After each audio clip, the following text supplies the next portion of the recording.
Hello guys, good evening. Narito po tayo ngayon sa Baso Dait. Ginabi po tayo ngayon sa part ng trabaho ko. Ngayon, napadaan po ako sa tindahan ni Ate Georgie from Baso Dait. Kumbaga pumunta po ako dito, kumbaga last month napadaan ako dito. Namili ako sa kanya ng gulay. Then, na-realize ko, mas mura dito. Yung mga paninda niya, mas mura pa at yung mga fresh pa po. Ayan si ate. Oh. Okay. Ate, magkano yung ating ano mo dyan? Tingnan natin. Kasi ate, nagpunta ako doon sa unahan. Walang ano. Abila ko nito. Magkano to, te? 8 lang yan. O, bigyan mo nga niya ako ate, mga tatlo. Mga apat mo, te, apat. Sa ano mo, te, gulay magkano? Kaya, ano lang yan, eh? Ano lang yan?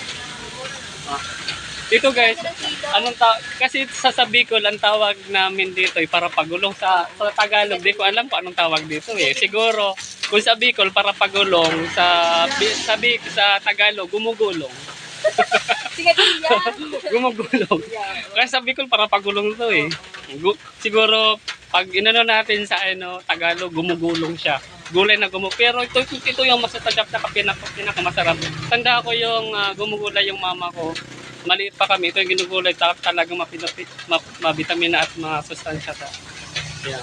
Ate, magkano dito to? Ano lang yan? 60 lang ang kilo. O, sibigyan mo kasi ito ng kalahati. Kalahati lang ito.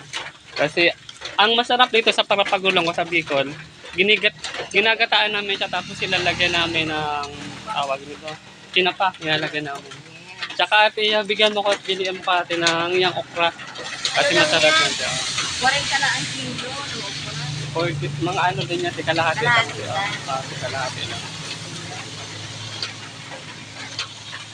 Yan ko pala, kapag dumaan kayo dito sa Baso Dait, makikita nyo yung store ni ate. Malapit lang siya sa kalsada guys. Malapit lang. Kapag nakita nyo siya, ayan si ate. Oh. Ate, kakay. Kasi ginabi na ako guys pag uwi, kaya yun, napadaan ako sa kanya. Kasi naalala ko, mas mura sa kanya dito eh. Kung baka ikumpara mo yun sa ibang store, na ano ko dito. Yun naman guys, thank you and please pakishare yung video ko and please follow to my FB page. Thank you and good evening.